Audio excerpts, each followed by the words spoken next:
السلام علیکم ورحمۃ اللہ وبرکاتہ۔ میرے دوستو، آج کے اس ویڈیو میں میں اعتکاف کی فضیلت اور اس کی برکتوں کے بارے میں بات کرنے والا ہوں۔ اس سے پہلے کہ ہم ویڈیو کو شروع کریں، آپ سے درخواست ہے کہ آپ اگر ہمارے چینل پہ نئے ہیں تو اس چینل کو ضرور سبسکرائب کریں اور ساتھ میں بیل آئیکن کو ضرور دبائیں تاکہ ہمارے نئی ویڈیوز آپ تک بآسانی پہنچ سکے۔ آئیے ہم ویڈیو کو شروع کرتے ہیں۔ اللہ تبارک و تعالی نے عبادت کے جو طریقے مقرر فرمائے ہیں ان میں سے بعض طریقے ایک الگ ہی شان رکھتے ہیں، ان میں سے ایک اعتکاف بھی ہے۔ اعتکاف کی بہت ساری فضیلتیں ہیں اور اس کی برکتیں ہیں۔ اس اعتکاف میں انسان تمام دنیاوی کام کو چھوڑ کر اللہ کے گھر پہ دھرنا دیتا ہے، اس امید کے ساتھ کہ یا اللہ جب تک تو ہمیں معاف نہیں کرے گا ہم یہاں سے نہیں ہٹیں گے۔ اعتکاف کے بہت سارے فائدے ہیں، مثلا انسان دنیا کے جھگڑوں سے محفوظ رکھتا ہے، انسان اپنے تمام بدن اور تمام وقت کو خدا کی عبادت کے لیے وقف کر دیتا ہے۔ اعتکاف کی حالت میں ہر وقت نماز کا ثواب ملتا ہے، کیونکہ اعتکاف کرنے والا ہر وقت نماز کے انتظار میں رہتا ہے اور نماز کے انتظار میں رہنے والے شخص کو نماز پڑھنے کا ثواب ملا کرتا ہے۔ اعتکاف کی حالت میں اعتکاف کرنے والا فرشتوں کی مشابہت پیدا کرتا ہے، کیونکہ انہی کی طرح ہر وقت عبادت میں مصروف رہتا ہے۔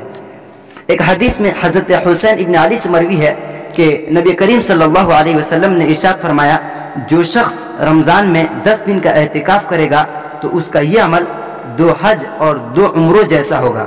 اسی طرح حضرت ابن عباس سے مروی ہے کہ نبی کریم صلی اللہ علیہ وسلم نے فرمایا کہ اعتکاف کرنے والا گناہوں سے محفوظ ہو جاتا ہے اور اس کی تمام نیکیاں اس طرح لکھی جاتی ہے جیسے کہ وہ ان کو خود کرتا رہا ہو۔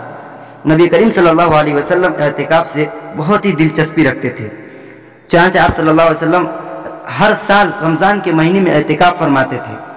آپ صلی اللہ علیہ وسلم نے رمضان کے پورے مہینے کا بھی اعتکاف فرمایا ہے اور 20 روز کا بھی اعتکاف کیا ہے۔ میرے دوستو، ایک مرتبہ آپ صلی اللہ علیہ وسلم رمضان کریم میں اعتکاف نہ فرما سکے تو پھر شوال میں 10 دن روزہ رکھ کر آپ نے اعتکاف فرمایا، اور ایک سال رمضان میں سفر کی وجہ سے اعتکاف نہ فرما سکے تو اگلے سال رمضان میں 10 دن کے بجائے 20 دن کا اعتکاف کیا۔ اعتکاف کی فضیلت و اہمیت کے لیے یہ بات کافی ہے کہ آپ صلی اللہ علیہ وسلم نے ہمیشہ اس کی پابندی فرمائی ہے اور اسے کبھی بالکلیہ نہیں چھوڑا ہے۔ اسی طرح اعتکاف کے فوائد میں سے یہ بھی ہے کہ انسان جب تک حالت اعتکاف میں ہوتا ہے اس کا لمحہ لمحہ اور اس کا ایک ایک سیکنڈ عبادات میں لکھا جاتا ہے، اس کا سونا، کھانا، پینا، غرض کے ہر ایک عمل عبادات میں شمار ہوتا ہے۔ اس کے علاوہ بھی اعتکاف کے بہت سارے فضائل ہیں، لہٰذا ہمیں چاہیے کہ نبی پاک صلی اللہ علیہ وسلم کی اس سنت مبارکہ پر عمل کریں۔ اللہ تبارک و تعالیٰ سے دعا ہے کہ اللہ تبارک و تعالیٰ ہمیں عمل کی توفیق دے۔ پھر ہم اگلی ویڈیو کے ساتھ ملتے ہیں۔ والسلام علیکم ورحمۃ اللہ وبرکاتہ۔